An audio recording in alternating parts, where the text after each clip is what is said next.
Welcome back to the garden, and today we're in the kitchen garden, and it's probably the first sunny day we've had this entire season, so I thought it'd be quite a nice day to show you around, just to show you what's growing in the beds, what we're harvesting, and just mentioning the kind of things that are happening at the moment, because it's a transitional period at the minute. There's lots of seedlings, like you can see behind me, ready to go out. So we're in the process of remulching the beds, ready to plant those out. All the beds are still full though with overwintered crops, but a lot of them are bolting. But that's quite nice because it offers a nice early forage for those pollinators. So let's have a look around and I'll show you what we're doing in a minute.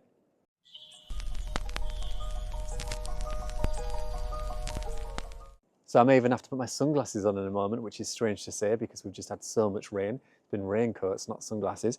But I just wanted to show you around the bottom tunnel. We have lots of overwintered crops in here, and one of the most exciting ones is purple sprouting broccoli. So we have purple sprouting broccoli down this side here.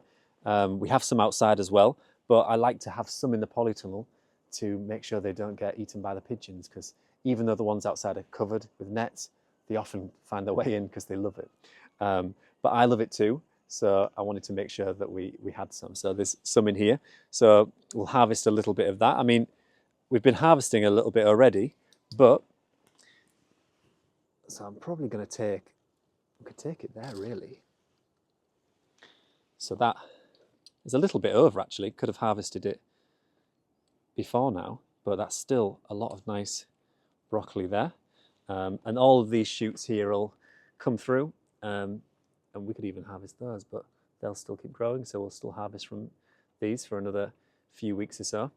So yeah, I love purple sprouting broccoli. It's one of those that's really nice to fill that hungry gap, which is always around this time of the year where the winter crops are coming to their end and starting to bolt, and we don't have the new spring crops ready yet. So yeah, purple sprouting broccoli is a great one to fill that hungry gap. And then in this bed down here, we have lots of chard still, tons of chard. One of my favourites, it's just a staple. You can never have enough chard in my opinion. Some of the young leaves like this one here, fantastic for salads. And obviously we've got the new spring crops coming through like lettuce and things, which great for salads, and it won't be long until we're picking leaves from those. So chard will go alongside that, alongside some kind of foraged things like wild garlic and things that we can start foraging now. And then in this bed we also have some winter purslane, lots of that. So it's winter purslane or miner's lettuce, a great winter crop, so hardy. It gets its name, the miner's lettuce, because of the miners in the California gold rush. They used to grow it because it was so hardy, and it would stave off scurvy because it's so high in vitamins, particularly vitamin A. So that's a really, really nice one. We'll be eating that all the way through the winter, and now it'll start to flower. So you can just see like this one here. Pop that one off. It's starting to flower, but still edible, and they're just a nice spring flower. But then like these ones here, so we had some pak choi in here, but they're beginning to bolt now. But lovely little flowers, great for the pollinators at this time of the year, where there isn't much for them to go outside. Obviously we've got a lot of kind of daffodils and things are coming through, but there aren't that many flowers, so it's really nice to keep these in the polytunnel for as long as we possibly can. And really, I don't like the beds ever to be empty. You always want the beds packed with photosynthesizing plants as much as you possibly can. So I'll leave these in right until the last minute. And then when we're ready to plant out the summer crops like the tomatoes and things, I'll whip all of these out and more or less plant the summer crops in the same day. So these will come out. I'll remulch the bed with a bit of compost because they're all no-dig beds. So it'll only be maybe 3 to 5 centimetres of fresh compost just to add that organic matter, feed the soil. And then we'll plant straight into them. So all the summer crops, which I'm really looking forward to, the tomatoes and cucumbers and all those types of things. So as we head to the next tunnel, just wanted to point out the beds outside. So we've got some nice spring flowers coming through, which is always nice. We've got some tulips just ready to pop. And you can see in this bed actually, I always sow nasturtium in this bed and the front two beds over there. And that's because they act as essentially a barrier for pests, sacrificial crops essentially. So the cabbage white butterflies love them, lay their eggs on those, and unfortunately they usually wipe out the nasturtiums over the course of the season, but they produce lots of flowers, everything's edible, but they do keep the cabbage whites off the brassicas and things, which is always a bonus. But they look beautiful for a good few months. They kind of like cascade down the front of the garden because the garden's on a hill. But yeah, so that you can just see in this bed here, actually, the nasturtiums are just re-emerging because I let them reseed, so it saves me having to put them down. And then yeah, we're just mulching the beds at the moment. This is about as empty as the garden ever gets because we've taken out a lot of the overwintered crops, and we're just remulching those beds, ready for the new plantings of onions and lettuce and broad beans and all those types of things that we have in the first polytunnel. So it's as bare as it gets, but still looks nice. And we'll pop into the second tunnel now. So now in the second polytunnel, and again, it's more or less the same. So we've got lots of overwintered crops. You can see the bees flying around down there, enjoying all of the little flowers on the bolted crops that we had in there, which I just love to see. So nice to have the pollinators back. It's been a while, and been quite a cold and wet winter, so it's nice to invite them back in. And most of these little flowers, like on this pak choi here, they're edible as well, so really nice for spring salads. Just add a bit of colour just early on in the spring. Down here, this is of interest. Earlier, I noticed this poor little winter purslane had been attacked by wireworm. So wireworm, it's one of those pests that we deal with a lot here, only because we converted this from an overgrown lawn into a kitchen garden really quite quickly. And that's one of the issues you can run into, because click beetles, which are the adult, lay their eggs within dense vegetation like overgrown lawns. And the larvae hatch into wireworms. And wireworms essentially are soil-borne until they eventually turn into adults. And they, in an overgrown lawn, they would eat the roots of the plants, but you wouldn't really notice because there's so many roots. But when you cover that over and create your own beds, and then the only thing that you've got in there is the things that you planted, that's the roots that they'll eat. So they're a bit of a nightmare. One of those things that to deal with organically is, which we only do, is quite hard. You can sow a cover crop of mustard and then turn that, not turn, but just incorporate it into the top layer of soil, and it acts as a biofumigant, which they don't like, so they'll migrate away. Plus, it apparently sends them into adulthood much faster, within months rather than years, because they've got kind of a 4 to 6 year life cycle. So it's a nightmare. And they come up in spring, and they hibernate in summer and winter, but they come up in spring and autumn, the times where you're just planting all your new plants, and when they're most susceptible to being eaten.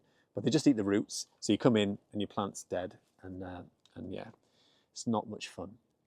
But we're dealing with it, and there's a few other ways you can use catch crops, such as putting, like, because they love the roots of plants, you can put radish and bits of potato in the beds and things, and they'll usually go to those, and then you can pluck them out and get rid of them. So there's things you can do, but it is not much fun at all, because generally with a lot of pests you can cover crops or put net over or do something like that. With wireworms, because in the soil, it's not much fun. Anyway, so that was wireworms. And yeah, tons of crops in here still. I've got some carrots down the bottom that we're still pulling that have been overwintered. Kale down the bottom over there as well. We've got some new plantings of beetroot just down there. Lots of chard again. Still winter purslane in here. We'll have to clear these soon because we've got the new garlic plants coming through. So I plant garlic in the polytunnels as well, and yeah, they need more light really. So we're gonna have to start clearing some of the plants just around the new plantings of garlic, just so they have more light.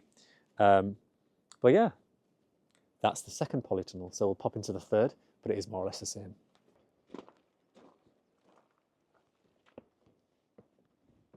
And now we're in the third polytunnel, and I'm still carrying these around like a little bouquet randomly.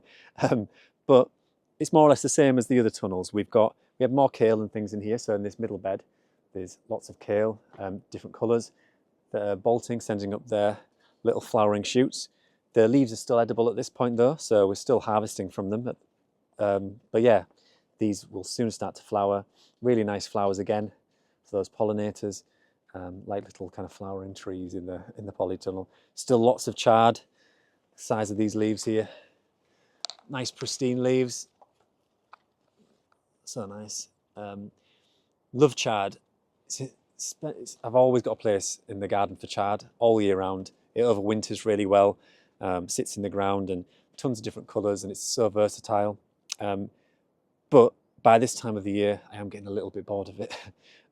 Still nice because obviously you're able to get those greens in, but yeah, it'd be nice to have some other crops coming through for spring. So, but we've got the chard and the kale in this bed here. A bit of alyssum actually coming through as well. So plant alyssum in the middle of the beds, and so that's coming through, and that's a great little flowering plant for detracting some pests. So it mainly attracts predatory insects that prey on the insects that we don't want in here. So we have alyssum through here, as well as marigolds and those types of things. Some fennel over there just bolting. Been using some of the leaves, but that's bolting, and it's always just nice to have some fennel leaves. Some of the cabbages are bolting now that we're left in. Pak choy and perpetual spinach, and a couple of the radish plants are bolting, but we'll try and save seed from them if we get a chance before the summer plants go in. But yeah, that's the polytunnels really. Still lots to harvest, but it's that kind of transitional period where we always let everything bolt essentially for those early pollinators, and it just looks great. So as I say, it's always nice to keep that bed covered, keep all the beds covered with photosynthesizing plants as much as you possibly can, particularly with the no-dig method.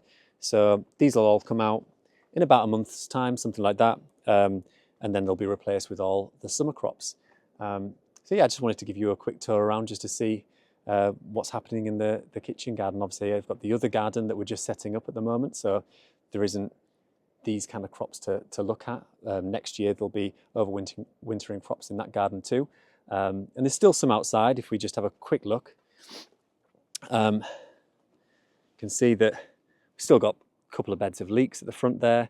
I'll let a lot of those just go to flower. If you've seen any of my other videos, I love letting leeks go to flower in the second year. They create really nice pom-poms that are great for pollinators. We've also got a couple of beds of garlic out there as well.